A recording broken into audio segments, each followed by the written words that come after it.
biar untuk arsip. Jadi selama liburan ini saya harapkan teman-teman membaca sehingga ketika nanti pas Metopen yang 2021 ya itu bisa siap.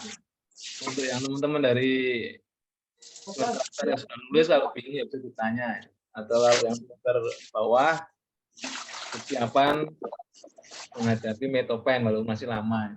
Siapa tahu dari semester 2 sudah punya ide untuk tulis apa. Apalagi kemarin habis nonton preposition akhirnya mungkin tertarik ingin bahas apa lah. Saya mengaplikasikan membaca taktis. Presentasi ini disusun ya, berdasarkan pengalaman penyaji saya itu dalam artikel dan meneliti. Plus teorinya Fox ya, Hagen-Fox, Nicholas Hagen-Fox 2017 ya, tentang reading as a collective action. Text as a tactics, teks sebagai sebuah taktik atau strategi. Kalau tactical reading sebenarnya juga ada di bukunya Jasiak 2015 itu. Fokusnya pada permainan. Jadi teman-teman main bola, main catur itu butuh tactical reading, membaca lawan secara taktis sehingga bisa memenangkan pertandingan. Ini Aurelia baru kemana? Ya, ada suara-suara itu. Yang kedua, fokus presentasi ini adalah membaca referensi. Yang ketiga, fokusnya adalah seputar permasalahan umum ketika mencerna sebuah teori untuk menulis skripsi. Jadi memang ada fokusnya skripsi karena membaca taktis harus ditentukan dulu fokusnya dan permasalahannya apa. Terus nanti kalau mau bertanya silahkan, tidak perlu menunggu presentasi selesai, ngobrol aja.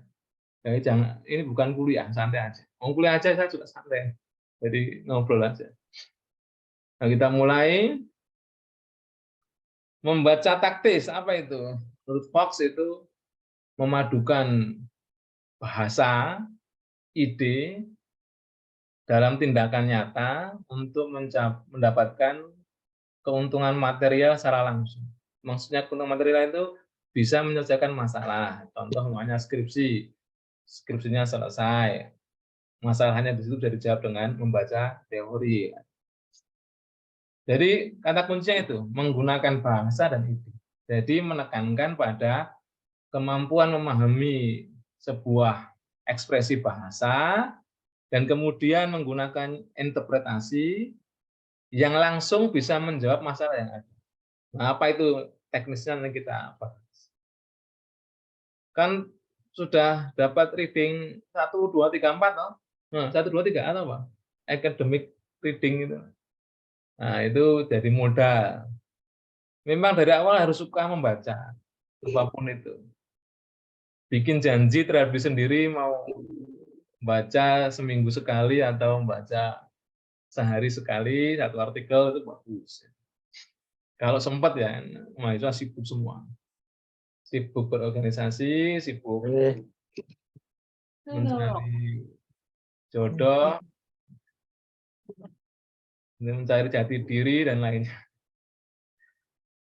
Nah, biar ada gambaran apa itu membaca taktis, kita bahas ya.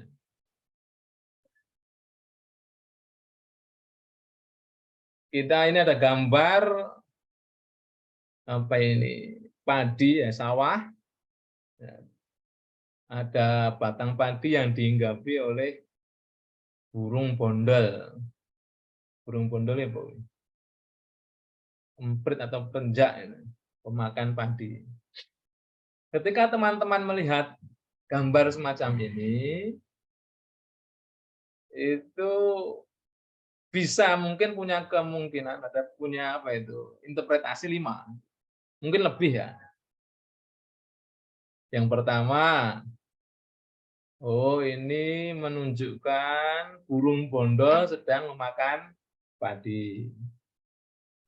Ada yang nomor 2, padi mulai menguning sehingga mengundang burung bondol.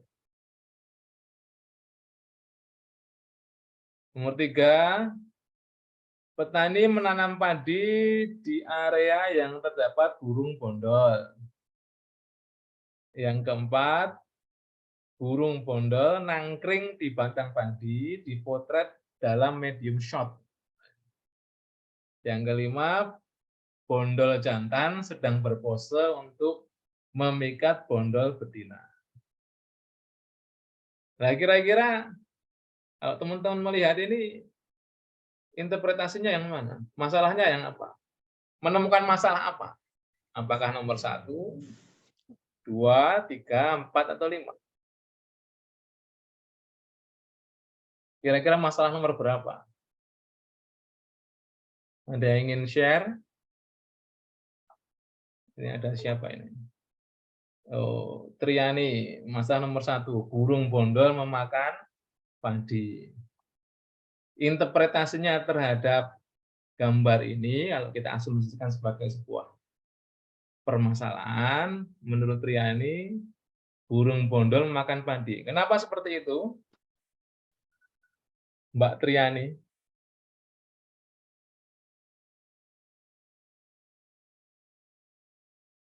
Bisa diketik atau bisa diutarakan dengan kata-kata?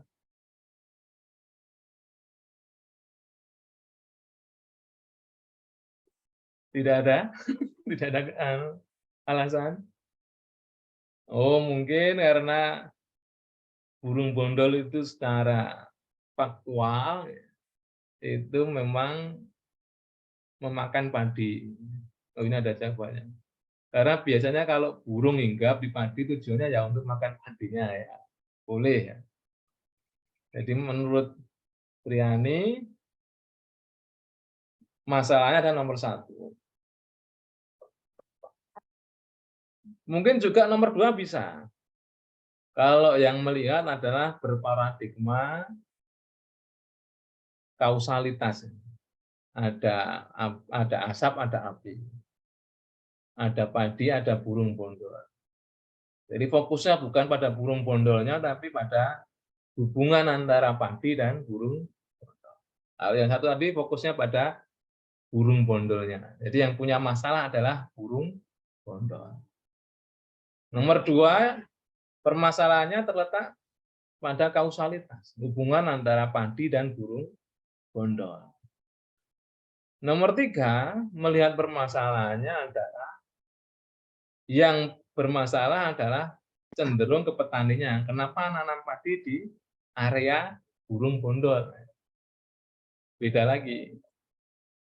Yang nomor 4, permasalahannya bukan pada burung bondol, bukan pada sawahnya, tapi pada jenis pengambilan angle. Wah, kalau medium shot, apa yang ingin diomongkan? Kalau zoom out, zoom in, itu apa yang ingin diomongkan? Close up seperti apa? Yang nomor 5, membidik masalahnya adalah bondol jantan sedang berpose memikat bondol betina. Oh, mungkin yang melihat karena sudah sering sekali berinteraksi dengan dunia burung bondol, gitu, sehingga tahu mungkin pose seperti itu sedang memikat. Lah mau ditembak masalah manapun itu boleh. Yang jadi permasalahan adalah tingkat objektivitas orang dalam melihat sebuah hal yang mau ditembak untuk dijadikan solusi. Kalau yang ditembak nomor 1, kita breakdown, burung bondol memakan padi, harus ada bukti. Harus ada bukti. Mungkin dalam paruhnya itu burungnya sedang menggigit bulir padi atau batang padi. Sehingga objektivitasnya jadi kuat. Nah, ini baru nangkring, belum makan. Nah, itu padahal kalimatnya burung bondol memakan padi. Kalau dalam perspektif bahasa, seperti tadi ya, misalnya Fox tadi, harus menggabungkan language, idea, dan action. Language idea itu munculkan action, singkat LIA. Yang nomor 2 mungkin bisa objektif ya. Objektifnya lebih tinggi. Jadi semua pendapat itu asumsinya objektif, tapi kadarnya beda. Objektivitas 0 itu berarti subjektif, orang nyebutnya gitu. Jadi sebenarnya tidak ada yang subjektif, adanya objektif, tapi kadarnya berbeda. Padi mulai menguning sehingga diincar burung bondol.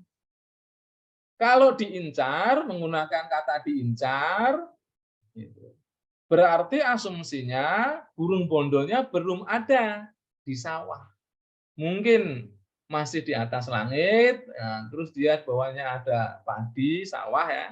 Nah, itu baru bisa dikatakan diincar. Nah, ini sudah nangkring. Nah, itu. Oh, berarti yang nomor 2 ini kalau jadikan masalah harus menunjukkan bukti bahwa ada representasi kata diincar. Yang nomor 3, petani menanam padi di area yang terdapat burung bondol. Kalau di kalimat ini yang cenderung menyalahkan petani, biar lebih objektif berarti burungnya tidak hanya satu, banyak harusnya. Dan ditunjukkan mungkin sarangnya, biar lebih objektif, biar kadar objektivitasnya meningkat. Terus yang nomor 4, burung bondol nangkring di batang padi dipotret dalam medium shot. Kalau yang seperti ini biar lebih objektif lagi, dijelaskan dulu. Yang seperti itu medium shot-nya, kameranya di mana ngambilnya? Cek.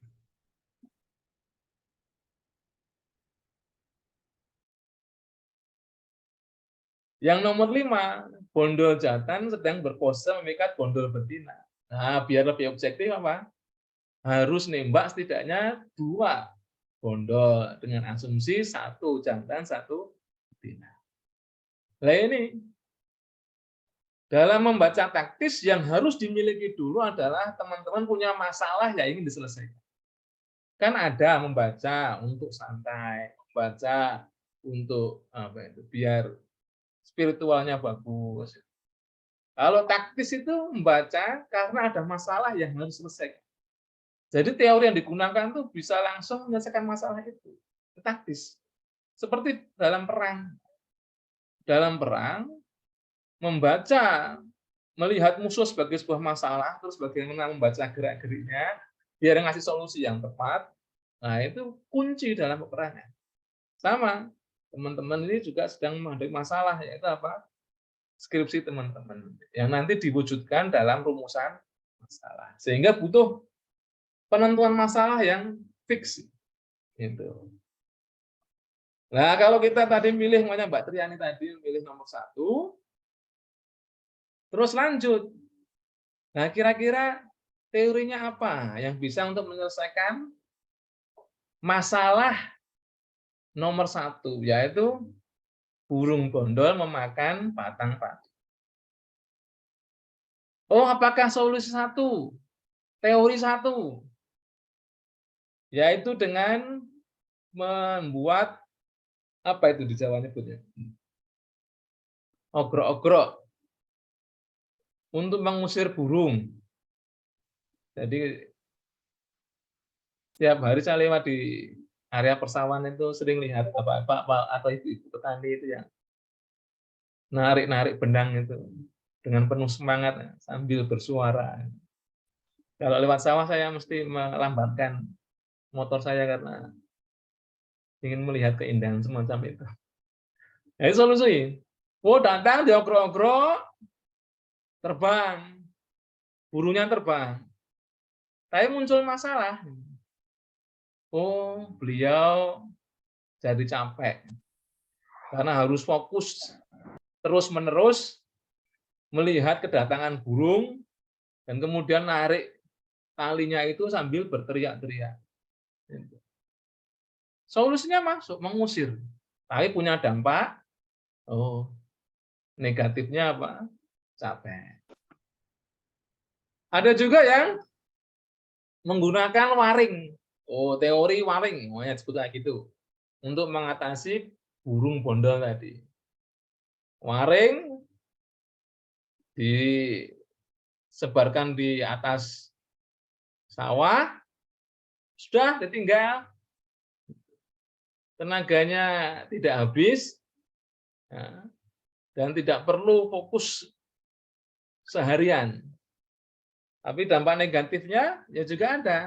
Oh, kalau burung-burungnya itu tersangkut di situ, malah menjadi sebuah permasalahan sendiri karena dia jadi mungkin bangkai dan kemudian diincar oleh hewan lain. Terus mungkin merusak jaringnya, nah, seperti itu. Nah, itu ada dampaknya. Cara berpikir taktis untuk membaca taktis. Oh, ada solusi yang lain mungkin. Ini mungkin teori 3. Teori mengusir sambil membawa pentungan. Wah, ini luar biasa. Jadi mungkin burungnya lebih takut karena langsung yang datangi pemiliknya. Tapi menguras tenaga karena harus lari ke sana ke sini dengan sawah. Nah, punya kemungkinan lebih besar untuk terjatuh. Atau solusi yang 4, teori nomor 4. Oh, dengan senapan. Wah, ini. Mungkin ini lebih bisa menakut-nakuti burungnya. Tapi dampaknya dia harus sedia banyak peluru. Karena yang datang puluhan ya dia repot sendiri. Nah, ini gambaran singkat dan ringkas. Apa tuh itu membaca taktis? Secara makro ya. Itu secara makro. Jadi yang jadi esensi utama adalah punya masalah dulu. Kalau yang sudah nulis skripsi kan sudah jelas masalahnya di rumusan masalah.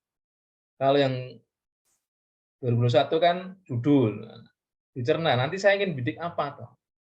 Masalahnya apa toh? Terus dicocokkan dengan teorinya pasti tidak. Pasti tidak.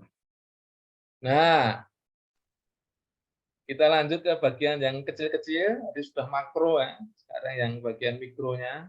Silakan kalau mau tanya loh. Maksudnya jangan nunggu ada sisi pertanyaan. Nah, kita akan bahas 3 mumet ini, 3 kemumetan. Mumet sebelum membaca, mumet pas membaca, dan mumet sesudah membaca. Jadi harus mumet karena taktis itu membuat pusing. Itu.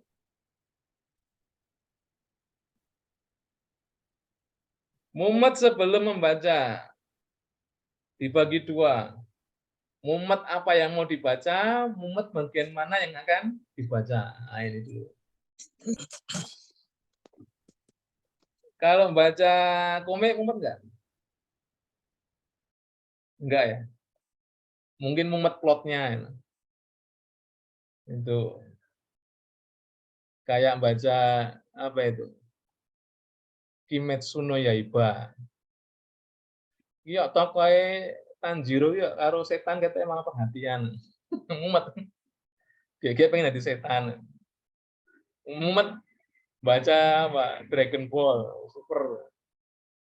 Mumet ya. Jadi kok ada Broly-nya 2. Nah, itu mumet. Nah, apalagi kalau referensi ya, mungkin tambah mumet. Ya.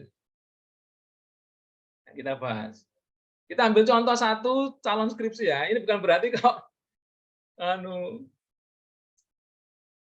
spesial tidak. Ini cuma teorinya mumet. Nah, ini calon skripsi dari siapa? D1. Tentang translation. Nah, sekali lagi, membaca taktis harus dimulai dari masalah. Nah, masalah diwujudkan utamanya pertama dari judulnya skripsi. Teman-teman sudah ada judulnya semua, terus dinikmati dengan mencerna bahasa dan idenya apa dalam menginterpretasikan makna di balik kata-kata dalam skripsi itu. Nah, itu dulu harus ada masalah dulu. Dalam judul di layar itu, Translations of Mythological Characters in Lokapala and League of Legends.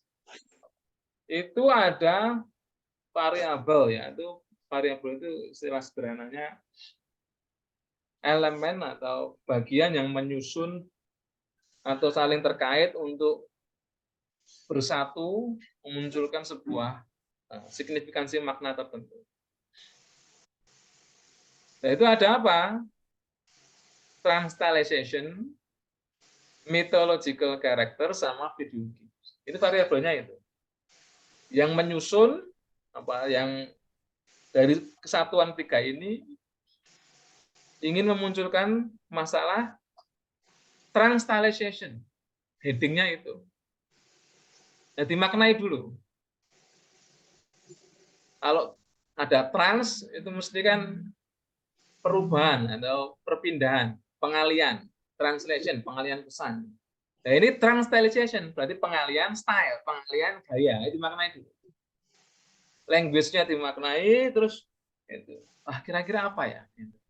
Transtylization.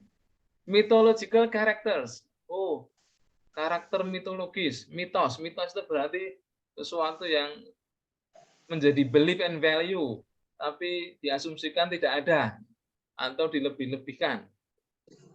Terus game. Oh, berarti mungkin ingin membahas perubahan gaya penyajian, karakter-karakter yang muncul di mitologi di dalam game. Oh, berarti harus ada rujukan asli, teks asli. Oh, di League of Legends mungkin ada Hercules itu.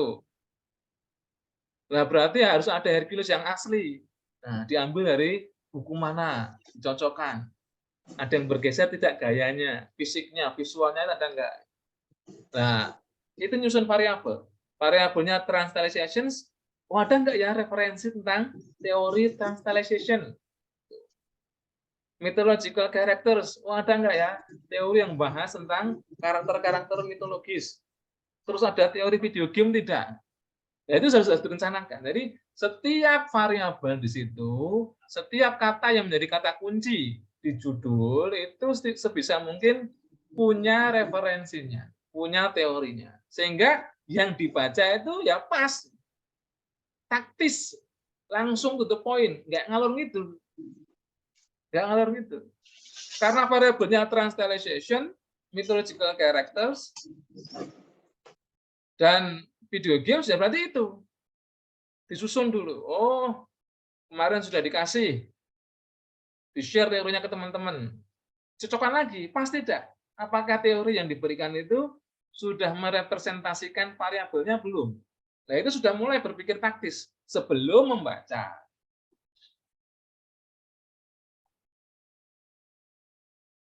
Terus muncul masalah. Nah, ini.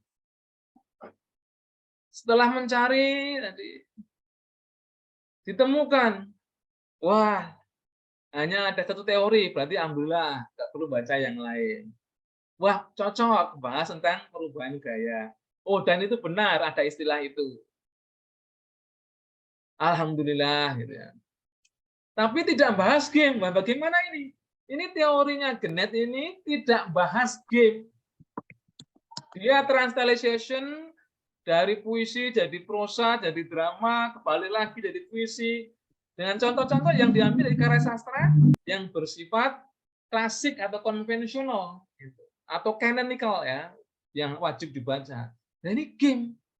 Wah, cocok tidak? Sesuai tidak? Nah, muncul pertanyaan kayak gitu. Disimpan dulu, berpikir taktis. Berpikir taktis. Kan sering ditemui itu mahasiswa itu tidak yakin dengan teorinya hanya karena teori itu tidak bahas objeknya. Gitu. Ini teori translation itu contohnya nggak ada yang game. Yang bener, mbah-mbah nggak pernah main game, nggak mungkin. Walaupun zaman beliau nulis itu sudah ada gamenya, sudah ada gamenya. Gitu. Tapi beliau nggak ngurusi game. Nah, nyambung tidak? Wah, dicerna dulu. Yang kedua, muncul masalah lagi. Wah, ini teori harus cari teori mythological character.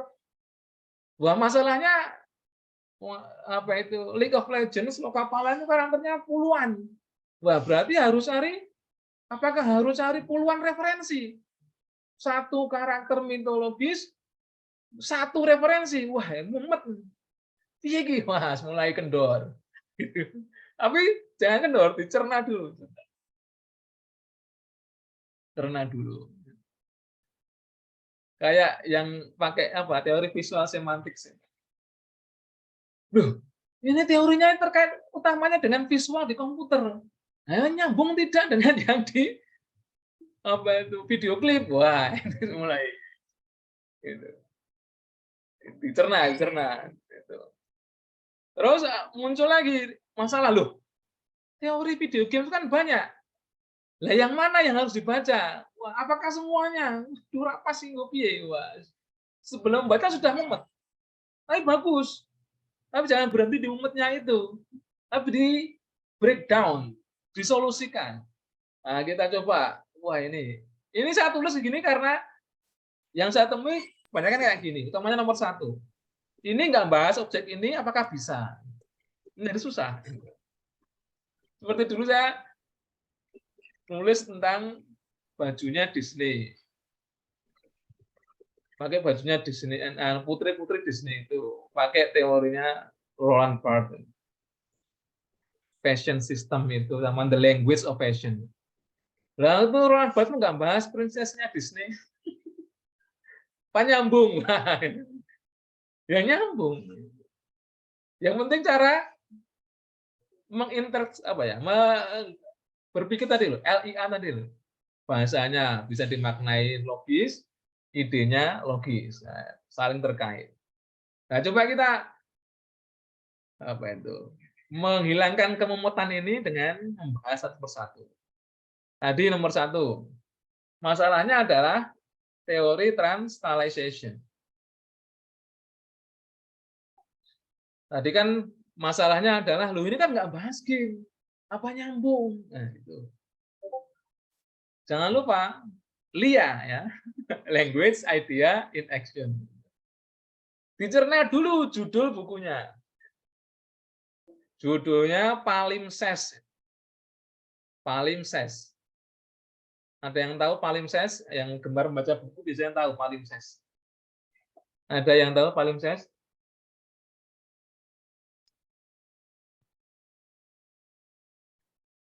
Diam semua? Ya baiklah. Tidak, Sir. Oh iya. Palimpsest itu tulisan di atas tulisan. Sederhananya itu kayak kamu zaman SD, kita zaman SD itu kan bawa pensil dan penghapus, terus ditulis sesuatu di kertas, ya. Biasanya menulis halus ya, halus, Latin gitu. Salah, dihapus. Walaupun dihapus, tetap masih ada bekasnya, terus ditulis di atasnya. Gitu. Apalagi pas ujian, wah salah aku ya, ditulis ulang. Bekas tulisannya dihapus masih kentara. Nah itu digunakan untuk merujuk pada tulisan yang itu ada tulisan awal, terus ada yang diperbarui, dan tulisan awalnya itu masih ada hubungannya. Itu namanya palimpsest.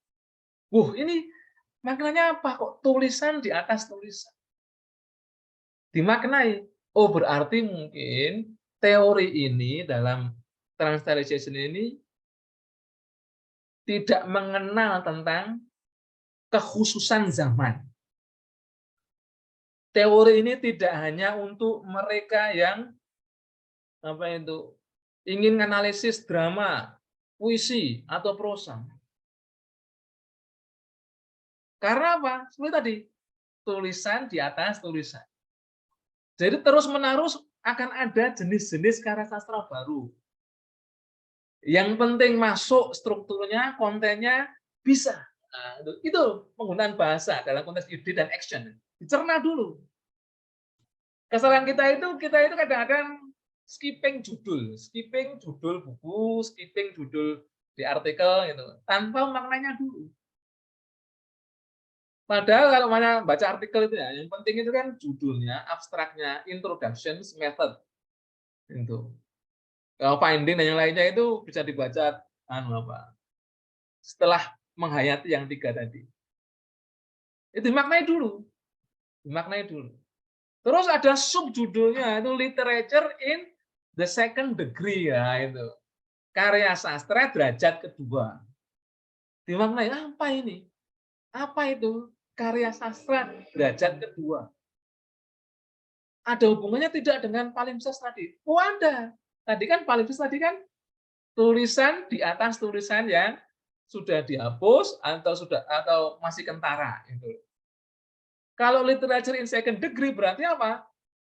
Ada karya sastra yang disebut dengan source aslinya dan karya sastra yang mungkin adaptasi dari karya itu. Nah, itu yang adaptasi itulah yang disebut dengan second degree, derajat kedua, karena muncul karena keberadaan sastra yang pertama. Oh, ada apa itu? Spider-Man, Komik ya. Itu first degree. Filmnya adaptasi dari komiknya, ya filmnya itu second degree. Oh, ada drama Romeo Juliet, ada filmnya, dramanya first degree. Terus filmnya second degree. Oh, berarti selama ada rujukannya, ada source text-nya, terus ada target text-nya, apapun bentuknya, oh berarti bisa ini, karena judulnya literature in the second degree. Nggak diomongkan tentang poems, nggak diomong, judulnya nggak nyebut tentang drama, nggak nyebut tentang prose, tapi literature umum. Oh berarti kalau ada Romeo Juliet drama terus dibikin game, itu bisa. Oh bisa, karena sesuai dengan makna di judul ini. Nah itu, dicerna seperti itu. Sehingga nanti akan yakin. Jadi membacanya dengan confidence, dengan percaya diri, karena apa? Oh ini pas ini. Nah, pencernaan semacam ini, mencerna semacam ini, itu kalau sendiri tidak bisa, lah makanya butuh dikonsultasikan. Oleh karena itu, kalau kita baca bukunya Fox itu, membaca itu paling pas itu collective action. Memahami sendiri, kalau tidak paham atau kurang yakin, dikonsultasikan, dibaca bareng-bareng. Oleh karena itu, saya sangat menyarankan teman-teman yang punya judul mirip, teorinya sama, itu sering ngobrol bareng. Biar collective action, biar pemahamannya sama. Gitu. Dan itu membantu sekali, sangat membantu dalam penulisan skripsi. Utamanya langkah dalam memahami teorinya itu. Nah itu, masalah pertama, jadi terselesaikan. Dengan Lia tadi ya. Terus yang kedua, wah tadi harus ada karakter puluhan. Kayak banget. Pusing gitu. Gimana? Karakternya banyak sekali. Apakah saya harus membaca, pokoknya ada karakter Zeus di League of Legends. Terus apakah saya harus mencari referensi yang berhubungan dengan Zeus? Pusing. Nah, buku itu ada beberapa jenis. Kalau yang terkait dengan deskripsi-deskripsi yang sederhana dan singkat, itu cari buku yang ada kata-kata A to Z. Itu mesti bahas banyak semuanya. Oh, ada kata-kata, kalau nggak paham lagi ada istilahnya handbook. Nah, ada buku judulnya handbook. Ada companion, nah, gitu. Nah, itu bisa membantu dengan bahasa Inggris yang sangat perlu dipahami karena berbasis atau bersifat kamus ya, gitu. Nah, seperti ini. Wah, coba ini tematik sekali. Ini fokusnya Greek sama Roman saja. Cek, wah.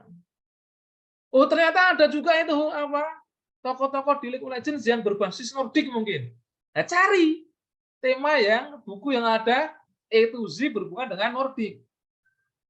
Wah, masalah ini ternyata Lokapala itu ada Jawa-Jawanya Adisaka. Nah, itu seperti apa?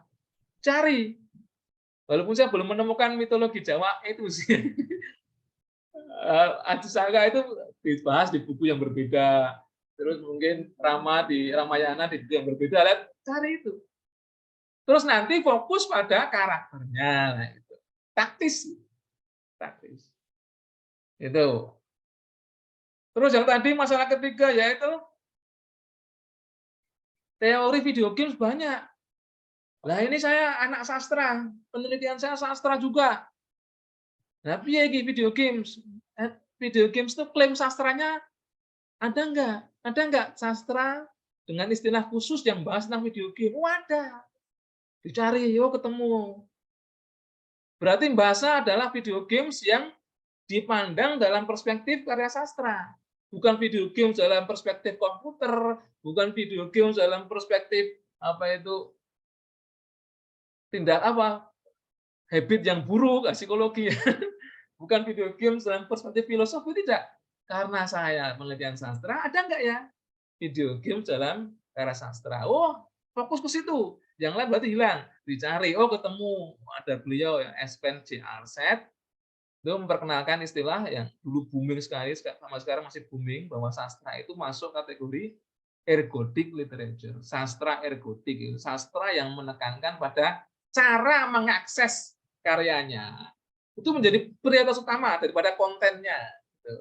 Jadi sastra yang unik.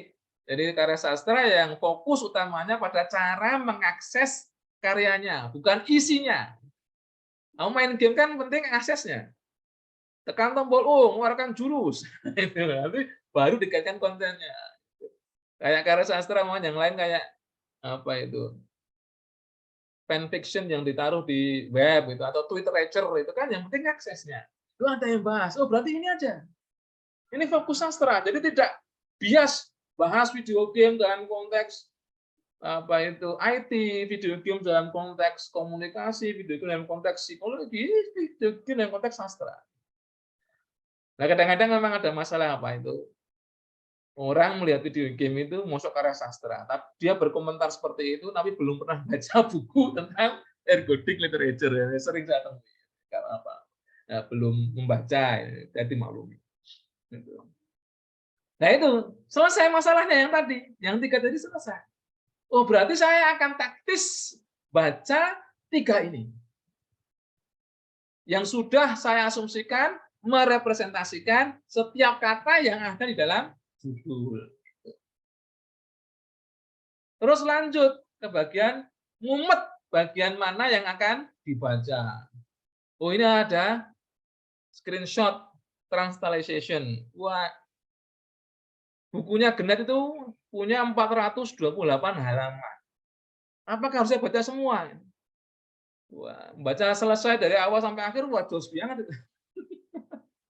Saya pribadi saya tidak pernah membaca semuanya.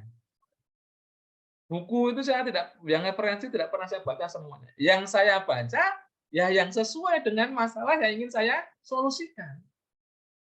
Di bukunya Genet itu ada transmetrification, ada transmodulation, itu ada transliteration. Nah, maksud saya baca yang lain. Fokusnya itu ya transliteration selesai.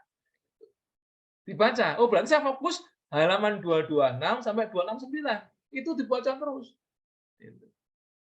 Orang-orang top saja yang baca khatam dari semua buku referensi dari awal sampai akhir. Pribadi saya bukan orang top, jadi saya nggak baca semuanya. Saya baca taktis, baca sesuai dengan masalah yang ingin saya selesaikan. Itu. Jadi tidak. Asumsinya sebenarnya kalau itu artikel sebenarnya lebih baik dibaca semuanya. Artikel kan paling banyak 20 halaman ya, dibaca semuanya. Kalau artikel jurnal.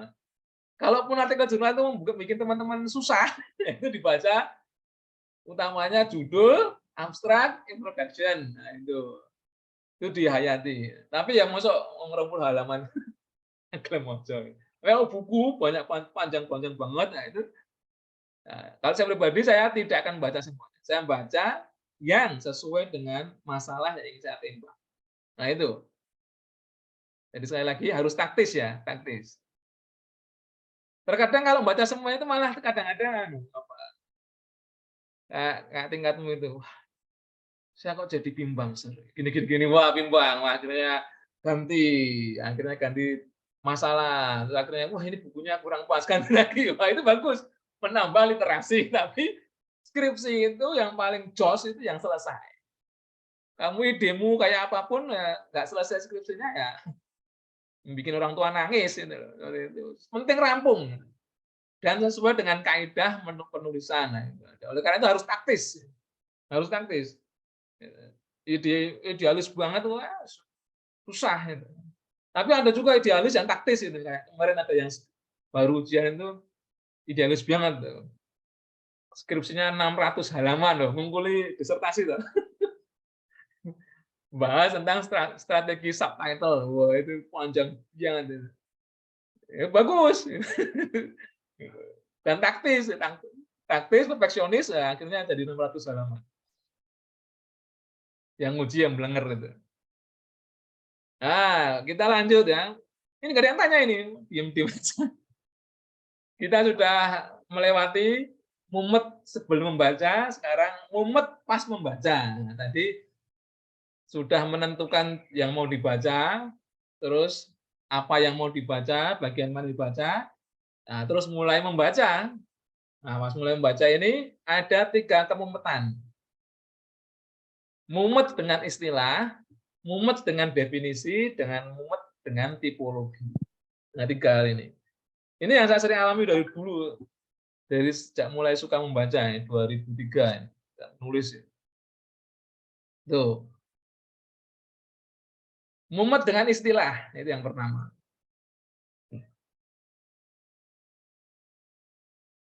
Mumet dengan istilah, contohnya itu bisa dibaca enggak itu? Saya screenshot dari bukunya Genet.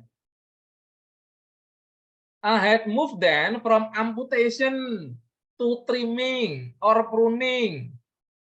It would take a lifetime simply to cover all the editions, versions, ad usum Delphini for young people. Nah, itu. Dari 2 kalimat itu sudah ada 5 istilah. Itu kadang-kadang bikin shock. Ya apa? Kira mudeng. Itu saya ngalami terus, sampai sekarang juga ngalami. Baca itu, mikir apa ini? Ada masalah apa ini? Kok saya harus mengalami takdir seperti ini? Akhirnya menghindar ya susah. Nah itu ada istilah apa itu? Amputation, trimming, pruning, edition, versions ya, ad usum Delphini for young people, banyak sekali istilahnya. Di satu kalimat aja dia dari I had move sampai pruning sudah ada 3. Nah caranya gimana? Biasanya langkah pertama adalah mencari jejaring. Mencari jejaring istilah. Itu ada kata trimming, pruning, version, ad usum, Delphini ya, dan for young people. Apa itu? Apa itu? Oh, dicari. Ketemu. Trimming itu ternyata muncul di istilah apa? Potong rambut. Potong rambut hubungannya apa sama transstylization? Pruning itu terkait dengan perubahan gaya rambut. Apa meneh? Terus dicek lagi ada istilah trimming dalam apa itu gardening ya, memotong tumbuhan itu, memangkas. Ada pruning juga dalam gardening. Ini apa? Hubungannya apa dengan style? Itu. Nah, dicerna. Terus ada version. Itu kok ada apa itu aplikasinya version 2.0 atau version apa? Game juga ada versionnya. Kalau ada versionnya berarti ada yang asli. Nah, dicerna dulu. Ad usum Delphini iki opo? Delvin anak muda. Cari di internet itu ad usum Delphini. Itu untuk anak muda. Oh, diterjemahkan for young people. Nah, sebenarnya 2 kalimat ini sudah punya jejaring makna.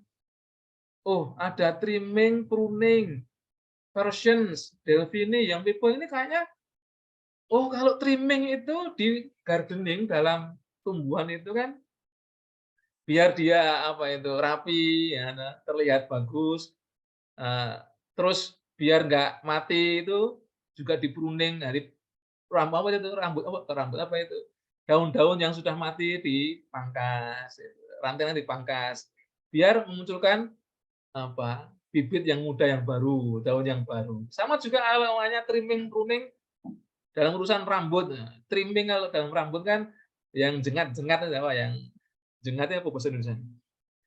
Yang rambut yang tidak rapi itu kan dipotong biar rapi, terus di pruning. Wah, gaya apa ini yang sedang ngetren? Oh, gaya shaving. Nah, itu tujuannya kan biar kalau orang tua itu awet muda. Oh, ini terkait. Ternyata maknanya terkait dengan Delphini for young people. Nah, berarti ini kan mungkin perubahan dari sesuatu yang mungkin dianggap klasik, ya, dianggap konvensional seperti mitologi atau drama-drama yang klasik kayak Romeo Juliet, disesuaikan, dirubah sedemikian rupa biar bisa diterima oleh anak muda. Lah ini dimaknai seperti itu. Itu mencari jaring istilah.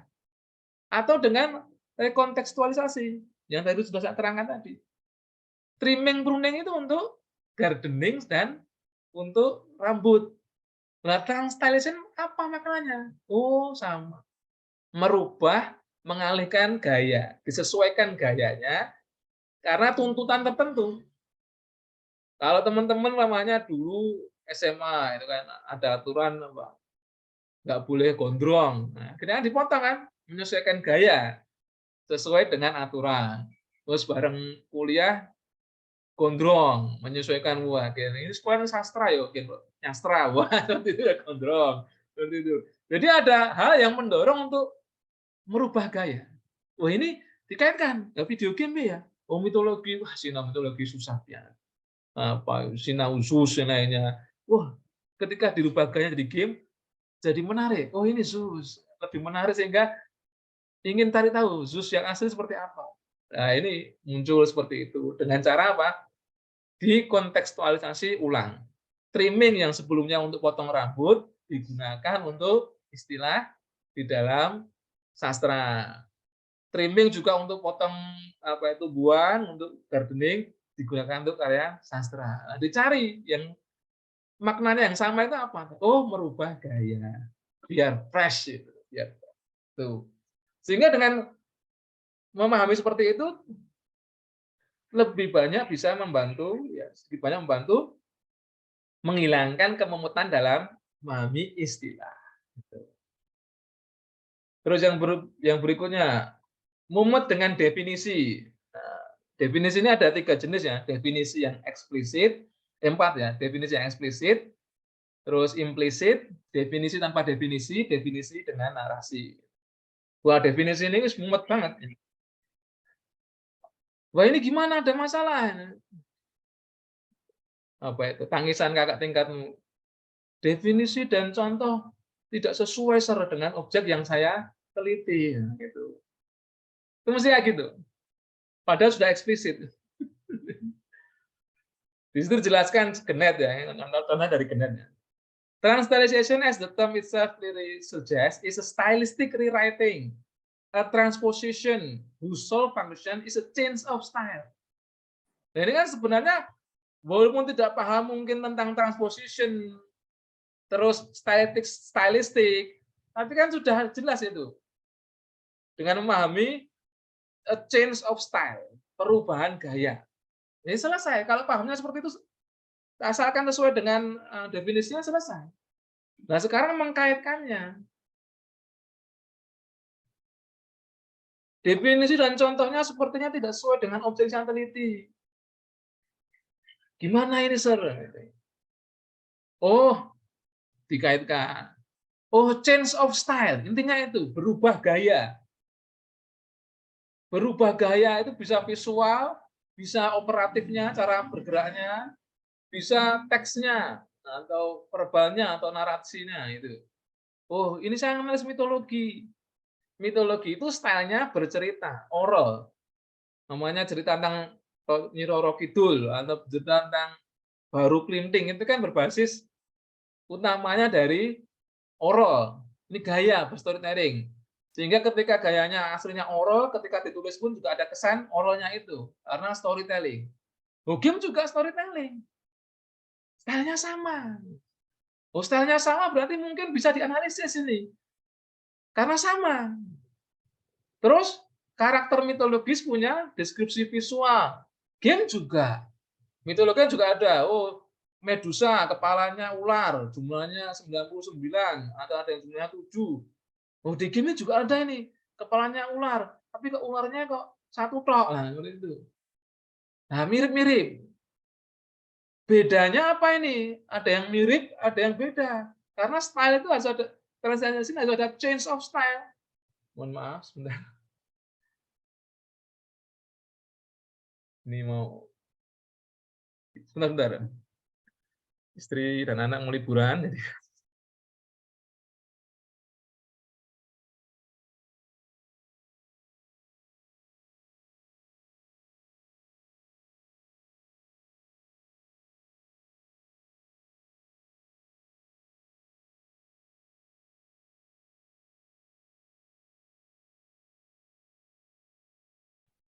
Mohon maaf, mohon maaf. Lanjut. Jadi kalau style berarti ada yang sama, ada yang beda. Yang namanya trans itu mengalihkan itu mesti ada yang di-keep ya, ada yang beda, dirubah, ada di alter atau di change itu ada. Gitu. Pemaknaan semacam ini perlu dalam otak ketika melihat definisi.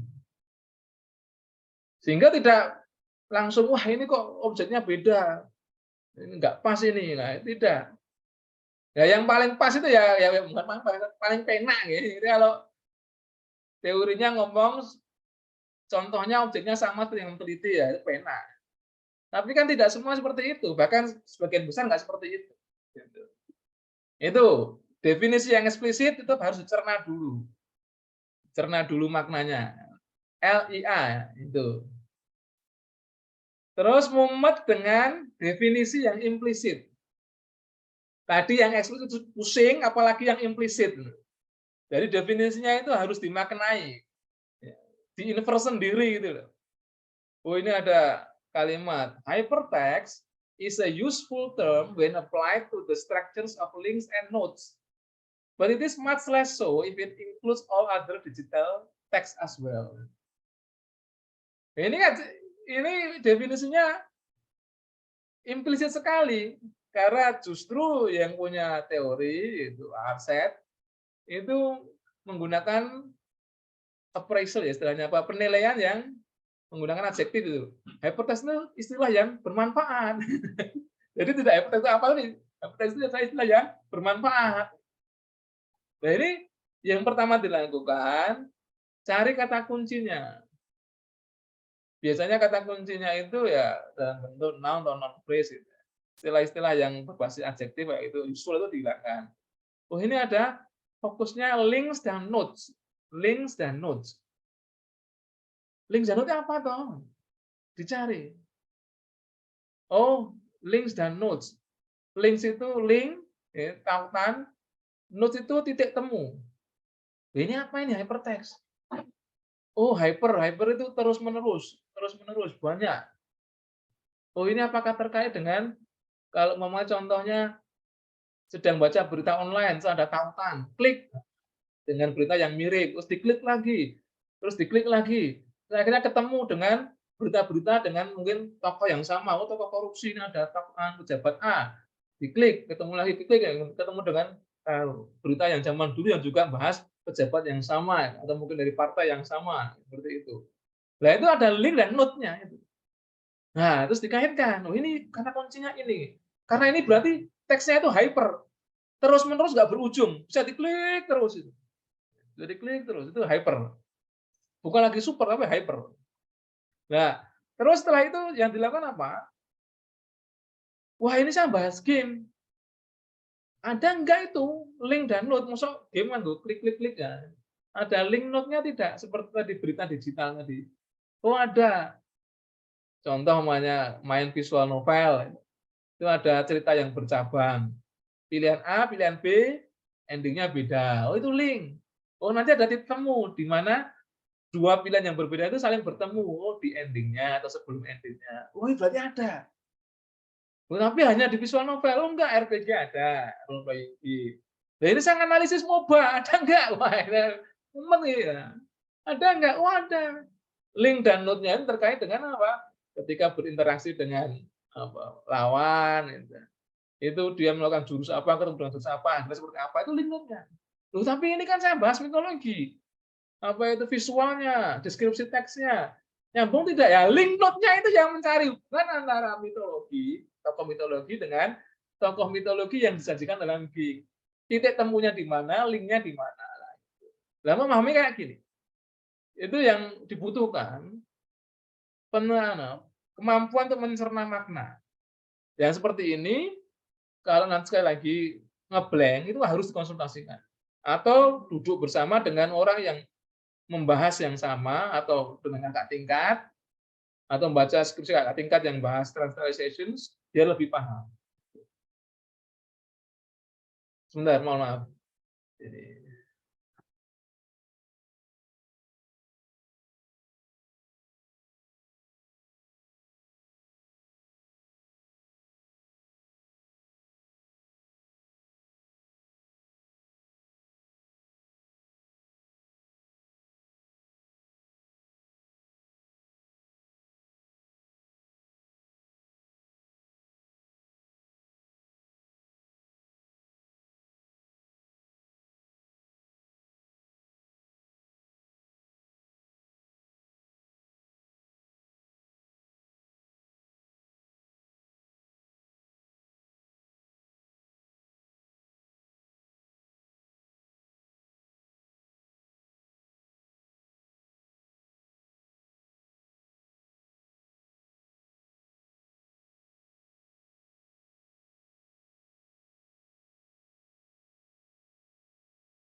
Ya, lanjut, mohon maaf. Terus kalau masih mumet, memahami secara bahasa mumet, cari buku-buku yang ada judul companion, handbook, atau glossary, glossarium lah itu biasanya di situ dijelaskan lebih sederhana. Kalau masih mumet. Kalau mumet mencari buku itu ya dimaknai. Tugas pembimbing sebenarnya membantu seperti ini. Tapi kadang-kadang teman-teman ada yang mencoba untuk memahami diri sendiri, akhirnya malah stres itu loh. Dulu ada yang kayak gitu, memahami sendiri, setelah konsultasi, stres sendiri, akhirnya tertunda skripsinya sampai setahun 2 tahun. Itu jadi masalah. Guru-guru definisi akhirnya jadi tertunda itu loh. Definisi itu harus selesai ketika metopen. Oleh karena itu silakan bertanya. Terus, nah ini mumet dengan definisi tanpa definisi ya. Hanya contoh saja, hanya contoh saja. Ya, piye itu? Ada definisi tapi tidak ada definisinya. Contohnya ini Genet ingin ngomong tentang merubah gaya dengan jalan memotong atau mengurangi ya bagian yang ada di aslinya. Contoh umpamanya Raja Arthur itu. Raja Arthur digambarkan apa itu? Memakai baju seragam Roman Legion, jadi tentara Romawi ya. Nama aslinya mungkin Artorius. Terus dirubah itu. Di dalam gamenya itu bajunya tidak baju Romawi tapi baju armor, shining. Terus disesuaikan dengan gaya anime lah, itu ada reduction, ada yang dikurangi ya, apa yang dihilangkan atau dikurangi adalah unsur keromawiannya. Nah, ingin ngomong kayak gitu. Contohnya itu. Tapi tidak diomongkan dengan definisi yang panjang lebar, kasih contoh aja. Contohnya apa? Itu yang dengan kurung itu loh. A common practice of which the Parisian versions of Bartholdi Statue of Liberty can offer a canonical example. Contoh itu. Membandingkan beliau itu ingin menjelaskan reduction dengan contoh. Contohnya apa? Patung Liberty yang buat Bartholdi. Itu ada dua versi. Versi yang raksasa itu di Amerika dulu untuk apa itu, apresiasi terhadap kemerdekaan Amerika. Dulu kan Amerika sama Prancis itu klop ya. Berjuang bersama mengalahkan Inggris, terus akhirnya bikin patung itu. Tapi juga ada versi mininya yang disimpan di Paris, kayaknya ada 5 gitu. Nah dari contoh ini dimaknai. Cari dulu di internet, Batodi sopo, gitu. Dijelaskan, dibaca dulu singkat. Oh, ternyata ada patung Liberty raksasa dan mini. Oh, ini kan berarti kan ukurannya direduksi dong. Dari yang raksasa jadi mini. Nah, otomatis patung yang raksasa dan mini itu punya karakteristik gaya, style yang berbeda. Nah, apa yang dihilangkan? Ditulis. Nah, itu reduction. Nah, beliau ingin membuat gampang pemahaman pembaca dengan mengambil contoh Bartoldi. Daripada jelaskan wong ngalor ngidul ora mudeng contohnya langsung. Nggak ada yang kayak gitu. Jadi jangan berharap buku yang mengandung sebuah teori atau artikel itu semuanya ada definisi eksplisitnya, kasih contohnya. Gitu. Jangan jangan berharap kayak gitu. Ada yang cuma contohnya toh. Jadi tidak melulu sesuai dengan harapan teman-teman. Mereka itu butuh taktis ya, memaknainya itu. Terus, mumet dengan definisi berbasis narasi. Wah, definisinya itu dibikin kayak cerita, panjang gitu, panjang sekali. Gitu. Contohnya itu, yet text are reduced or extended every day. Teks itu dikurangi atau dikembangkan setiap hari. We therefore mean something else by those terms than simple changes in dimension. In dimension ya. Oleh karena itu kita ada istilah yang lain. Bukan hanya pada perubahan yang sederhana. Lebih kompleks, lebih diverse. Yang kita sebut sebagai reduction dan augmentation.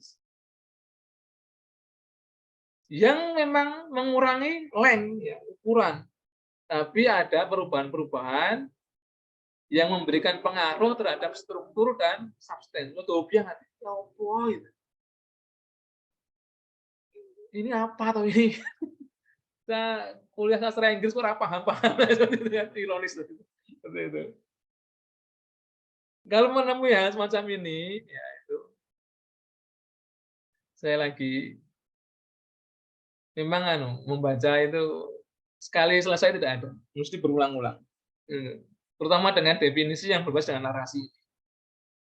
Oh, ini diawali dengan kalimat teks itu dikurangi dan ditambahi setiap kalau dikurangi tambahi, dijelaskan di situ. Ada ukuran yang berubah, ada sesuatu yang baru yang dikenalkan, ada perubahan struktur dan substansi. Umpamanya apa yang tadi patung tadi. Patung raksasa Liberty itu strukturnya besar. Jadi mini, strukturnya berubah. Substansinya mungkin berubah. Substansi itu bisa substansi yang material membuatnya. Ini dari batu apa, karena besar harus tahan cuaca. Sedangkan yang mini mungkin biasa aja. Substansi juga bisa mungkin dibikin karena apa? Ini karena memperingati kemerdekaan Amerika, yang ini karena mungkin kenang-kenangan seperti apa. Itu berubah. Nah, oleh karena itu pakai analogi. Ya, ini yang mungkin agak mumet ya. Jadi ada analogi sekuensial.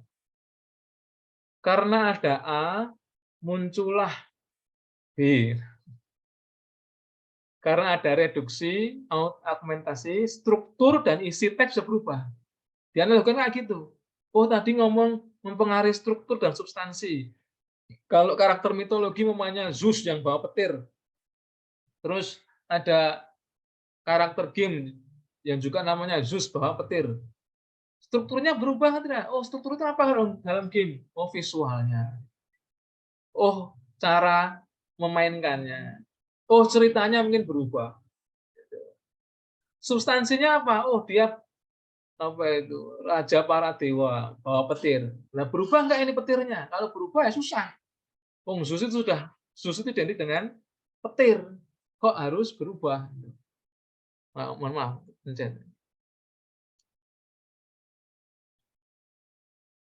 itu dianalogikan, terus disimulasikan. Karena mitologi itu bisa disampaikan dengan beragam media, dia kalau disampaikan menggunakan game mungkin juga akan berubah karena game punya sifat yang berbeda. Itu. Nggak ada yang bertanya, ini sebelum lanjut ke mumet dengan tipologi, nggak ada yang bertanya. Diam-diam saja atau sambil sarapan, nggak ada yang bertanya. Tanya gitu loh. Izin bertanya, Sir. Silahkan. Untuk yang tadi definisi tanpa definisi, berarti kita bisa apa ya? Membuat redaksi dari contoh yang diberikan. Misal tadi ada contohnya, terus kita buat redaksi sendiri atau kita buat bahasa sendiri atau gimana, Sir? Ya, boleh. Itu namanya paraphrasing. Tetapi tetap merujuk kepada apa itu? Yang kamu tafsirkan tadi. Namanya di sini kan punyanya Genet, terus kita tafsirkan. Itu paraphrasing gitu. Nah, itu harus merujuk. Oleh karena tetap harus ditulis. Ini dalam kurung Genet 1997. Itu boleh. Paraphrasing. Paraphrasing itu boleh. Tetapi sekali lagi, bukan menafsirkan ya, menafsirkan tingkat tinggi, memparafrase itu tetap harus merujuk dan kalau dalam konteks sedang menulis laporan penelitian itu harus dikonsultasikan ke pembimbing. Nah itu syaratnya itu. Karena kadang-kadang mungkin ada yang miss dalam konteks kita memaknai atau memparaphrase apa definisi yang tidak ada definisinya tadi. Gitu Syamil. Baik, terima kasih, Sir. Ya, yang lain? Ada yang tanyakan?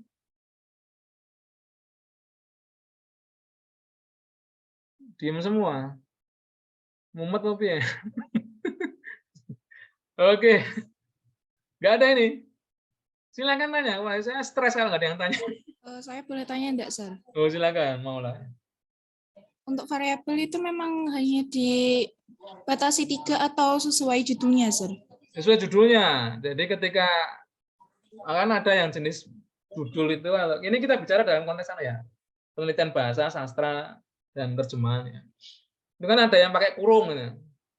Pragmatic approach atau apa. Nah itu juga variabel. Oh berarti studinya ditembak dengan perspektif pragmatik. Dan tidak ada batasannya sesuai dengan judulnya. Semakin panjang sebuah judul, variabelnya banyak. Tapi bukan berarti yang semakin pendek itu lebih mudah. Karena semakin pendek, karena judulnya pendek, justru apa ini, teori yang digunakan itu karena mungkin tunggal itu kelemahannya bisa banyak yang ditembak. Kan ada judul apa kemarin? Quasi translation, bimbingan saya itu. Itu teorinya itu tok itu, satu tok itu. Nah itu peluang untuk apa ditembak itu banyak. Itu. Jadi variabelnya itu tidak harus 3 berapa, sesuai dengan judulnya. Walah, baik, Awalnya Sir. judulnya apa? Subtitling Strategies of Royal Registers Royal Register. in context of intertextuality Nah, in the grounds. berarti yang 3 tuh itu, Subtitling Strategies, Royal Register, sama intertextuality. Itu. Sama Berarti kan semantik. apa? Semantik approach-nya juga. Nah, semantik approach yang 4 berarti. Nah, nanti dicek apakah teori yang saya share kemarin itu sudah mewakili setiap variabel belum. Dicek. Oh, subtitling sudah. Royal Register sudah. Intertekstual sudah. Semantiknya sudah belum. Nah, cari. Nah, teori semantik umum yang fokus membahas tentang istilah-istilah. Oh, istilah itu apa toh? Terminologi. Oh, coba cari tentang semantik terkait dengan terminologi. Oh, itu istilah khusus register. Oh, berarti semantik dalam konteks apa dipadukan dengan sosiolinguistik kan? Itu. Harus ada yang mewakili. Gitu. Baik, Sir. Terima Ya. kasih. Bagus itu pertanyaannya. Saat dalam variabel, kalau ada variabel yang tidak terwakili oleh teori, itu nanti rentan untuk memunculkan masalah, rentan untuk ditembak, rentan untuk istilahnya apa ya? Tidak pas itu. Jadi kalau orang itu hujan, dia kalau nggak bawa peralatan yang lengkap, dia tetap kehujanan. Tapi kalau peralatannya lengkap, nah itu bisa tetap kering bajunya. Jadi bawa payung, bawa mantel, mantel itu dipikir mantel yang seperti apa, ini mantel untuk naik kendaraan, kalau naik kendaraan boncengan tidak. Nah, itu memikirkan seperti itu penting sekali sebelum mulai membaca. Gitu mulai ya. Ada yang lain?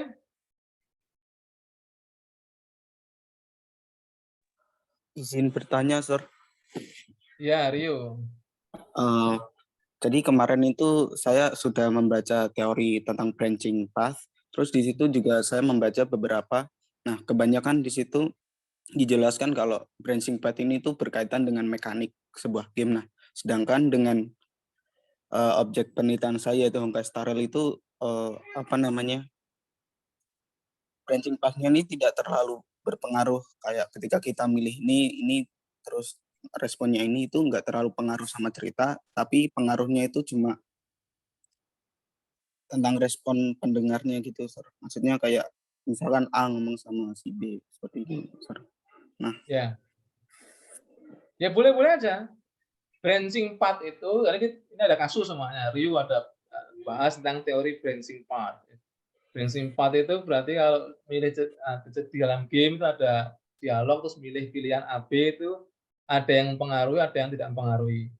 Tapi sebenarnya pada intinya mempengaruhi. Mempengaruhi apa? Mempengaruhi cerita dan mempengaruhi estetika naratif. Itu apa? Contoh namanya. Ketika kita milih sesuatu yang tidak pengaruh cerita, tapi tetap ada respon dari yang dipilih itu, karakternya kan mesti merespon berbeda, walaupun intinya beda. Ya itu bisa, itu masih pengaruh karena apa? Menunjukkan mungkin sisi lain dari karakter. Nah, yang seperti itu berarti kan apa yang harus dibaca? Ya tetap branching path secara umum dan sebagai mekanik karena itu memang mekanik bermain. Jadi membutuhkan klik tombol, membutuhkan nanti progressing ceritanya dibaca itu. Terus dibaca juga ini kalau dipilih A, responnya kata-kata yang halus, yang B kasar. Nah, ini juga pengaruh, ini sebuah pengaruh, walaupun tidak pengaruh ending. Nah, yang seperti itu studinya apa? Oh, studi apa? Karakterisasi, penyajian karakter dalam game. Oh, ada teorinya. Teori siapa yang terkait dengan penyajian karakter di game? Oh, banyak. Pasca dan yang lainnya. Nah, itu milih kayak gitu. Selalu gunakan Google Scholar. Ini tidak endorse ya, tapi saran aja. Google Scholar, LibGen ya, Sci-Hub. Yang terakhir agak sensitif. Sci-Hub itu. Gitu. Jadi gunakan itu untuk mencari referensi. Gitu. Karena kalau mencari artikel ya memang ada yang bayar itu. Terutama artikel dari barat itu kan bayar. Bahkan ada sewa berapa jam, berapa dolar. Wah, tidak pas. Pengetahuan itu gratis harusnya. Saya kan nulis, saya gratis kan. Ketika diminta untuk ini saya beli, ini kami beli, nanti share-nya seperti ini, mesti saya tolak. Dari dulu, mesti saya tolak. Karena nanti tidak diperjualbelikan. Harus gratis. Gitu ya, Rio? iya, Sir. Sama satu Ya. lagi pertanyaannya. Berkaitan dengan figurative language-nya itu kan banyak ditemukan kayak dia percakapan. Nah, yang menjadi pertanyaan yang membuat saya bingung kemarin itu apakah nanti pembahasannya itu kayak cuma misal di satu side quest saja atau malah mengumpulkan semua figurative language yang ada di game itu. Ya. Itu berarti sudah mulai bahas limitation. Nanti pas metopen. Ya, nggak apa-apa sekarang. Limitation, pembatasan masalah itu perlu. Jadi namanya kan mungkin tidak punya waktu hanya main game dari awal sampai akhir. Yang seharusnya punya, tapi mungkin sudah rabarbar game gitu loh, seperti itu. Waktunya lama. Nah, itu bisa dibatasi dengan fokus pertama, mungkin patch tertentu. Tapi harus dikasih alasan, kenapa milih patch ini. Atau versi yang asli belum ada patch-patch-nya, kenapa itu. Kedua, bisa dibatasi karakter tertentu. Figurative language di karakter ini. Ketiga, bisa chapter tertentu yang asumsinya apa? Oh, nanti kalau lanjut ada mungkin 10 chapter. Terus 4 chapter itu munculnya figurative language sudah lengkap dan sepertinya kalau melanjutin chapter berikutnya nanti munculnya sama terus. Nah, itu snowball kayak gitu. Itu wah, ini munculnya sama, polanya sama. Berhenti di situ boleh. Berhenti di situ boleh. Jadi Tidak harus semuanya. Tergantung dari fokusnya apa gitu. Honkai Impact dong. Honkai apa? Staril Honkai, itu. iya sir, yang turn based itu. Ya, gitu. Kalau fokus ke karakter berarti karakter yang sering ngomong tentang figurative language kan nggak harus karakter utamanya. Iya sir. Ya, gitu. Ya, terima kasih sir. Sama-sama. Yang lain?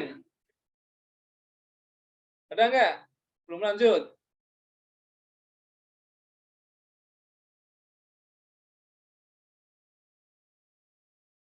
Sepi-sepi aja.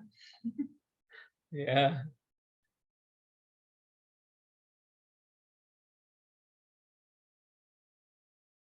Lanjut. Nah, sekarang mumet dengan tipologi. Ini contoh dari subtitling strategies ya, teorinya Gottlieb. Gitu. Sebenarnya dengan seperti ini sudah nggak mumet karena sudah jelas. Ada yang seperti ini ya, jadi ada yang tipologi itu apa? Nanti mesti kadang-kadang mesti sering bertanya di pertanyaan pertama di rumusan masalah itu what types, what kinds, what forms. Jadi yang membahas tentang bentuk, tipe, jenis itu, what functions itu. Jadi itu tipologi. Jadi ada klasifikasi terkait dengan sesuatu namanya tipologi. Ini subtitling strategi penerjemahan layar. Itu berbeda dengan penerjemahan secara umum. Nah, itu ada 10, sudah dijelaskan dengan detail di sini, bagus banget ini. Ada tipenya, terus karakternya apa toh, terus medianya apa. Nah, ini enak. Ada yang seperti ini, ada yang tipologi yang enak banget. Jadi ketika teman-teman yang bahas subtitling strategies itu mencari tahu atau membuat pertanyaan nomor 1 itu what types of subtitling strategies, itu sudah ada jawabannya. Ada yang kayak gini, enak banget. Tapi tidak semua teori itu menyajikan tipologinya seenak ini. Ada yang seperti ini. Tidak dinominalisasi. Nominalisasi itu apa toh? Kayak ini loh. Tadi balik lagi ya. Expansion, pengembangan. Apa itu? Ekspresi yang dikembangkan, dirender secara cukup. Fokusnya hanya ke CSR, Culture Specific Reference. Nah, itu ini expansion, paraphrase namanya nominalisasi. Satu kata yang punya definisi tertentu terkait dengan tipologi tertentu namanya itu ini nominalisasi dan konteks tipologi ya itu. Tapi ada yang tidak kayak gini kan. Itu yang sering ditemui umat. Contoh ini dari bukunya Dinda Gorni. Itu. Kemarin ada yang analisis song strategis, sudah ada yang baca belum? Ada yang analisis siapa? Banyak ya, berapa? Nah, di sini nggak ada penjelasan tipologi, nggak ada nominalisasi. Ini namanya apa tuh ini? Sekian banyak ini contoh ini sebenarnya tipe apa itu nggak ada penjelasannya, nggak ada nominalisasinya. Hanya ditulis specific plot reference is also sometimes added. Kasih contoh. Oh ini contohnya you did it.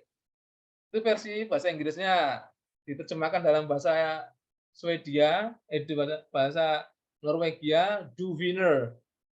Itu artinya kalau nggak salah kamu pemenang.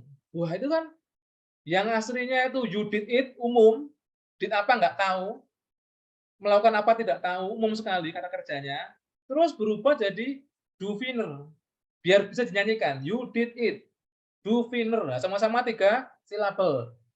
Yang artinya tapi lebih khusus artinya, kamu pemenang. Berarti ini ada orang sudah melalui sebuah kompetisi, mengalahkan banyak orang, terus dipuji dengan you win it, kamu pemenang. Gitu. Artinya berubah, tapi bisa apa dinyanyikan dan artinya sudah sangat khusus ya, itu apa, ngomong tentang tindakan berkompetisi yang akhirnya menjadikan orangnya pemenang, itu khusus. Jadi dijelaskan istilahnya. Nah teman-teman boleh memberi istilah sendiri, specification sudah khusus, boleh memberi istilah sendiri itu, tapi merujuk, oh ada nggak ya istilah translation yang lain bukan song yang pakai kata specification, cari, ada, nah boleh pakai itu.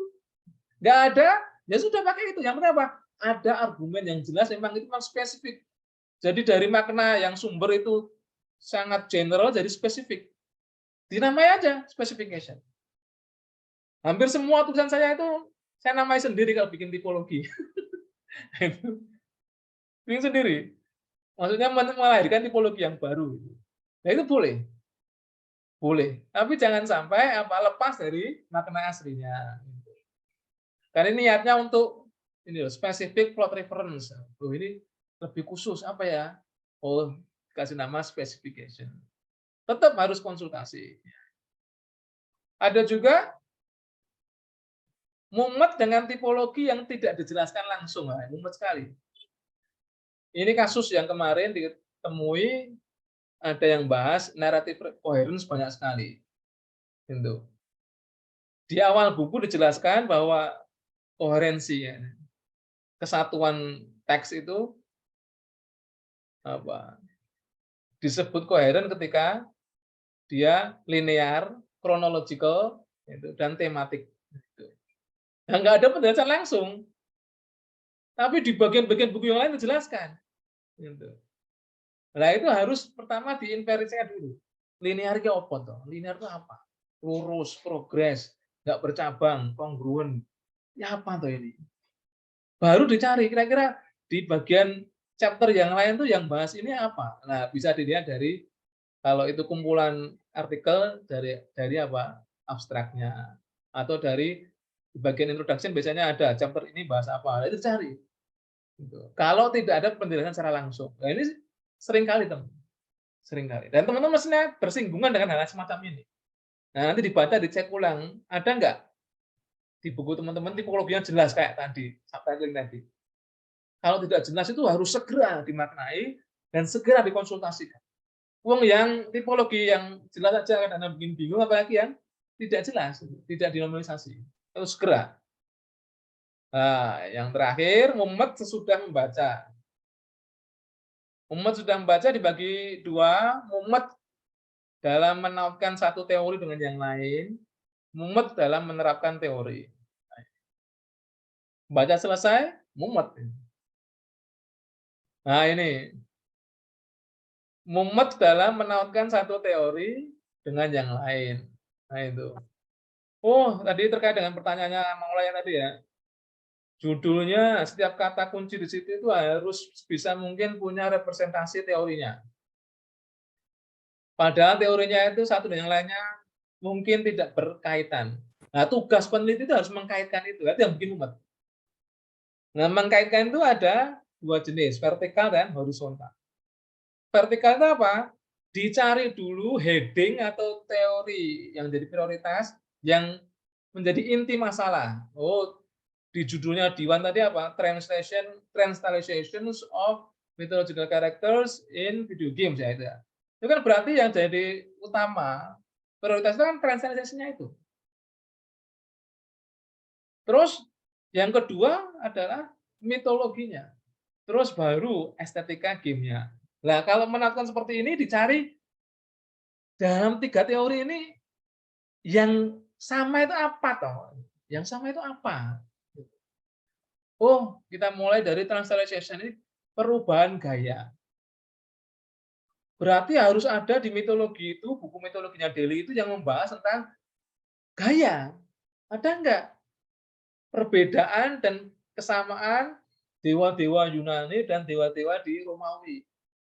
Gayanya beda enggak? Oh, contoh namanya Zeus Zeus itu kan Yunani. Itu kan digambarkan playboy, istrinya banyak, 24 atau berapa ya. Nah, ketika impor oleh orang Romawi jadikan dewa, itu dari namanya berubah, Zeus jadi Jupiter. Terus cenderung agak bijak, padahal playboy aslinya. Wah ini loh, zaman dulu aja ada perubahan gaya. Nah kira-kira, wah ini Zeus di bagian Zeus yang di League of Legends ini mengikuti siapa? Oh namanya mengikuti Yunani, tapi mungkin gayanya mengikuti apa itu kebijaksanaannya, terus mungkin apa itu penampilannya mengikuti yang Romawi. Oh ini perpaduan. Oh ada di situ di mitologinya Delhi. Oh berarti terkait. Padahal bahasnya beda, tapi ada keterkaitan dengan gaya. Dalam konteks perbedaan dan persamaan dewa-dewa Yunani dan Romawi. Nah, kalau seperti ini, di sastra ergodiknya Alset itu bagian mana? Oh, bagian estetika. Cybertext, hypertext. Kebutuhan berbeda atau perbedaan media wahana itu menyebabkan semua elemen di situ termasuk karakter itu berubah. Oh, nyambung. Nah, mencari kesinambungan ini butuh itu pemikiran yang taktis, yang harus dikonsultasikan dan diobrolkan. Dan sekali lagi, teman-teman yang teorinya sama itu kumpul, bikin study group gitu, biar saling paham. Sudah kumpul, nggak paham tanya. Selama Metopen saya yang tanggung jawab. Tanya ke saya. Atau dulu ada kumpul, terus dia nggak paham, terus dia janjian ke saya. Sore ini kita sudah baca bersama, nggak paham, bisa nggak ketemu kapan? Lah itu boleh, senang saya. Kumpul, ngobrol itu. Itu, dan itu harus sejak dini, biar pas nulis nanti skripsi biar nggak shock. Gitu. Terus, juga dengan cara horizontal. Kalau horizontal itu berarti hubungannya itu saling mempengaruhi. Kalau tadi mencari kesamaannya, ini saling mempengaruhi. Change of style plus karakter plus ergodik itu apa tuh hubungannya? Oh itu, karena game adalah sastra ergodik, game punya estetika gaya yang berbeda dari karya sastra yang lain. Oleh karena itu, ketika sebuah karya seperti mitologi diadaptasi ke media game, gaya penyajian elemen, mohon maaf,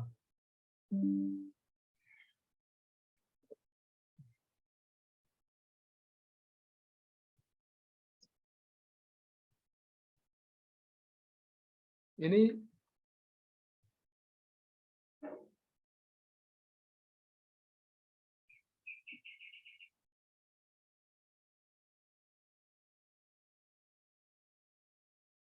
ya sebentar ini kok malah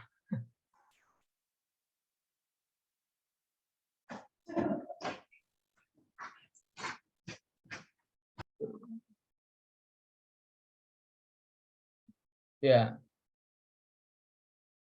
Oleh karena itu ketika sebuah karya sastra, oleh karena itu ketika sebuah karya seperti mitologi diadaptasi ke game, gayanya juga akan berubah. Nah itu mengkaitkan secara horizontal, berarti apa? Mencari hubungan saling mempengaruhi.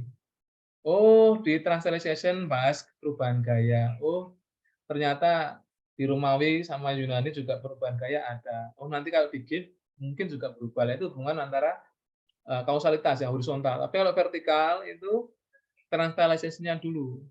Tadi cari kesamaannya dengan yang mitologi, cari kesamaan dengan yang di bagian apa itu ergodi.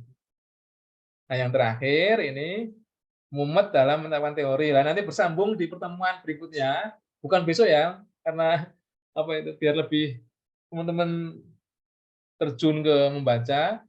Jadi nanti minggu ini yang Metopen itu ambil Metopen, baca teorinya, terus mulai minggu depan 26 Juni sampai 26 Juli sebulan konsultasi terus. Ini nggak memaksa, nggak konsultasi nggak apa-apa, itu saya nggak mau dianggap merenggut liburan. Jadi yang mau saja bisa konsultasi online atau offline. Nah, setelah itu tanggal 3 Agustus kita lanjutkan fokus ke menyimak kritis, yaitu apa? Oh, bagaimana toh? Tadi sudah belajar teorinya terus diterapkan langsung sambil nonton film. Nonton film, menyimak film yang kritis seperti apa? Oh, menyimak game yang kritis seperti apa? Oh, menyimak novel yang kritis seperti apa? Oh, YouTube umpamanya menyimak media sosial yang kritis seperti apa? Nah, itu saya rubah sedikit karena pikir kemarin biar lebih apa tertata itu ya. Jadi nanti sekali lagi yang teman-teman yang mau saja yang mengambil Metopen bisa mulai membaca hari ini sampai hari Ahad, mulai Seninnya konsultasi, hari Senin Arkin, Selasa Batsam, Rabu Centaurs, Kamis Dikoros. Offline boleh, online boleh. Yang online jangan lebih dari jam 6 ya. Silakan yang mau bertanya. Ayo bertanya.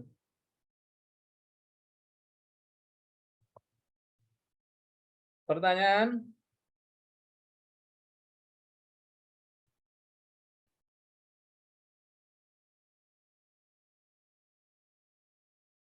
Diam semua. Tanya.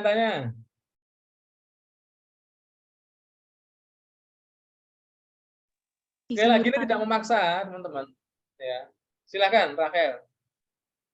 Jadi kan untuk judul saya itu Meta Discourse of Devon and Royal Slogan Semantic Approach. Nah, itu berarti untuk variabelnya hanya tentang meta discourse dan semantik saja, Sir, atau harus slogan-slogannya juga? Iya. Kamu kan fokusnya iklannya, loh. Oke, Sir. Nah ya. Jadi meta discourse di dalam konteks iklan, fokusnya ke slogan, berarti cari teori slogan, teori meta discourse dalam iklan, terus approach-nya itu. Nah, ketika mencari approach itu semantik ya, kalau bisa ada langsung bahas semantik dalam periklanan. Karena kalau terlalu umum kadang-kadang menyambungkannya dengan variabel yang lain itu yang agak menantang gitu. Tapi kalau sudah khusus itu biasanya langsung kena. Gitu. Kayak di teorinya Torresi mungkin ada. Gitu.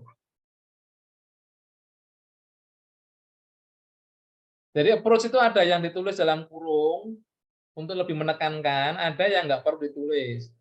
Gitu. Jadi kalau nggak perlu ditulis itu bukan berarti nggak ada approach-nya, sudah ada approach-nya. Sudah jelas, judulnya sudah mewakili approach-nya mau ngapain. Gitu. Mau ngapain sudah jelas. Itu. Translation nggak perlu dikurung. Nah, sudah jelas translation. Gitu. Ada lagi?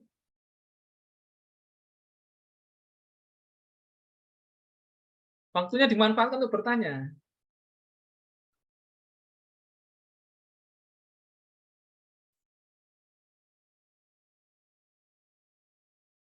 Nggak ada yang tanya. Tanya yang banyak, tanya. Biar ludang gitu, biar plong gitu.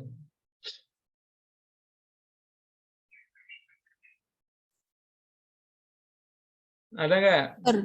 Ya, Kalau mulai. misal teori kita ada yang terbatas gitu, maksudnya susah dicari teorinya. Semisal seperti saya sendiri Royal Registers itu setelah mencari ngumpet-ngumpet di banyak web itu juga susah. Itu solusinya gimana, Sir? Kalau misal hanya menemukan referensi satu aja itu nggak apa-apa kah, Sir? Ya, bagus. Kembali lagi ya, membaca taktis itu membaca sesuai kebutuhan dan masalah. Jadi ketika satu buku ditemukan itu sudah menjawab masalah Maula ya, selesai. Jadi kan asumsinya Maulanya sudah nonton The Crown itu kan. Terus sudah di dalam pikiran sudah ada informasi, oh ini istilah-istilahnya ini. Terus ketika dibaca bukunya cocok, nah sudah selesai. Terus nggak yakin, wah kok nggak yakin. Kalau nggak yakin ya cari lagi referensi yang lain. Jadi menjawab register itu tidak hanya dengan satu variabel tadi, tidak hanya dengan satu teori, tapi ada beberapa teori itu menjawab satu variabel. Itu boleh. Itu bagus malah. Berarti reading load-nya tinggi. Itu boleh. Jadi kembali lagi, asumsi yang dibangun ketika kemarin interview itu teman-teman kalau film sudah nonton atau ya kalau nonton semua mungkin separuhnya, kalau komik atau novel sudah baca, game sudah main walaupun mungkin sepintas atau sinopsisnya. Nah itu sudah ada preliminary comprehension ya terhadap objeknya itu. Nah ketika sedang baca teorinya, kok cocok, oh ini nggak cocok, ini sudah mulai memilah-milah, sudah mulai meneliti walaupun belum distruktur dibuat kerangka penelitian, tapi di otak sudah mulai bermain itu pikiran-pikiran kayak gitu. Gitu Maulanya. Kenapa nggak ada dalam bukunya itu?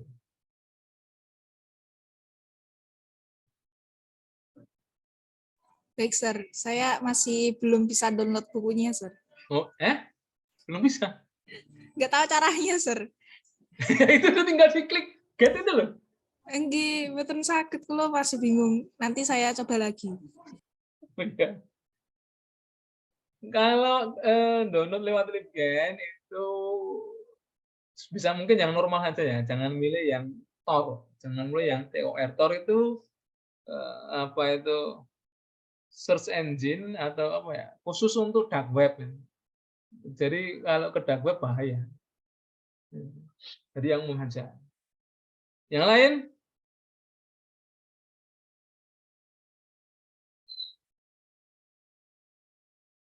Ada yang lain teman-teman? Kalau banyak diam saya malah bingung, paham tidak itu loh.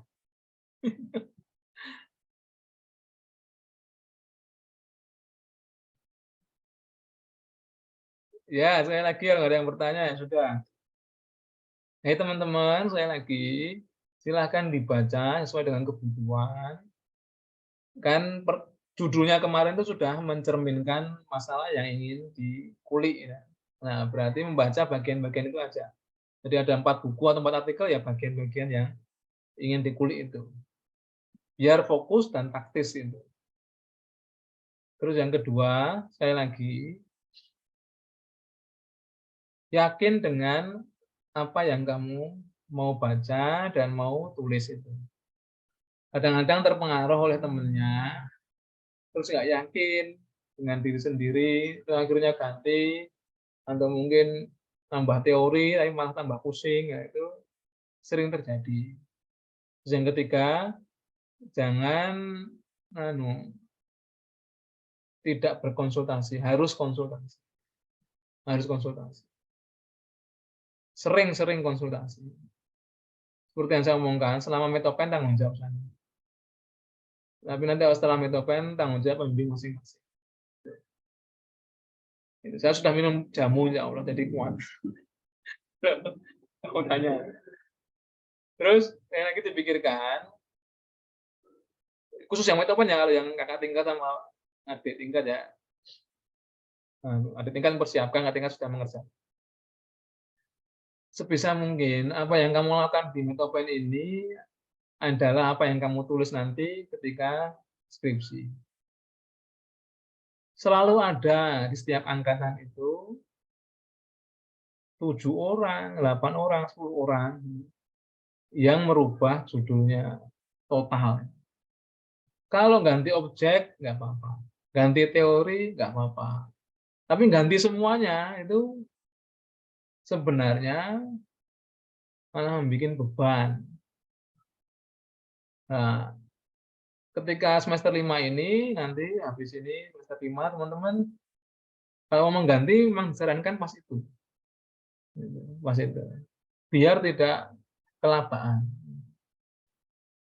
Dan mulai dari sekarang itu, mumpung liburan, ya, kalau sempat, ya, selain baca, juga objek yang diteliti itu diperdalam. Kalau film, ya tonton filmnya. Nggak ada penelitian yang nonton film sekali, paham nggak? Berkali-kali. Berkali-kali. Main game sekali nggak mungkin. Berkali-kali. Baca novel sekali nggak mungkin. Nonton medsos sekali nggak mungkin. Berkali-kali. Puluhan kali. Sampai hafal betul apa yang terjadi dan paham betul. Itu penting. Nah, jadi nanti kalau teman-teman mau layan nonton The Crown terus Abi Umi ngomong, ini kok nonton terus? Itu dijelaskan. Kita sedang mau ngeskripsi, Bu. Gitu. Dan yang terakhir, sekali lagi, skripsi yang baik, skripsi yang selesai. Jangan apa ya, wah ini harus kayak gini enggak, yang penting selesai sesuai dengan kaidah yang benar gitu. Terima kasih ya sudah menyempatkan waktu di tengah-tengah liburan, kan mungkin ada yang apa itu hiking, ada yang sedang boncengan dengan calon istri pergi kemana, dan sekali lagi tak tekankan ini tidak memaksa, ini inisiatif ya. Biar teman-teman lulusnya cepat, karena tuntutan ke depan itu semester 7 harus lulus. Oleh karena itu, piye carane sesuai dengan kaidah yang benar itu jurusan membantu teman-teman untuk menekel skripsi. Karena salah satu masalah terbesar adalah skripsi. Dalam kuliah itu skripsi. Oleh karena itu, ayo semangat ya, kita kerjasama bareng-bareng. Jadi teman-teman mikir, saya juga mikir, dua arah, kita kerjasama, ngobrol-ngobrol gitu. Saya hanya sharing apa yang saya tahu, bukan berarti saya tahu semuanya, tidak. Saya belajar dari teman-teman juga. Jadi kita kerjasama, semangat, sehingga nanti ketika Metopen selesai, sudah ada 60 data siap ya. Jadi ketika nanti semester 6 sudah tinggal nulis proposal, semester 7 semprot. Kalau sebelum itu sudah ada artikel yang terbit, nggak perlu semprot. Gitu ya, semangat ya? Semangat semua? Siap, Sir. Oke. Bismillah, selamat datang semester 5. Waktunya happy-happy, lumayan tergerus karena harus berpikir banyak. Jadi siapkan energi mental, zikir yang banyak, dan hal-hal yang tidak penting seperti yang-yangan yang lainnya itu disingkirkan dulu. Terima kasih, sampai jumpa tanggal 3 Agustus dan mulai konsultasi Senin depan. Yang offline saya di kantor, online nanti bisa lewat WA, atau kalau yang dulu juga ada kumpul bareng lewat Jimit, satu teori yang sama, dia kumpul terus ketemu lewat Jimit, boleh dengan media apapun. Insya Allah siap membantu. Terima kasih, semoga semuanya lulus di semester 1 digit tok. Amin. Semoga bermanfaat ya. Assalamualaikum warahmatullahi wabarakatuh.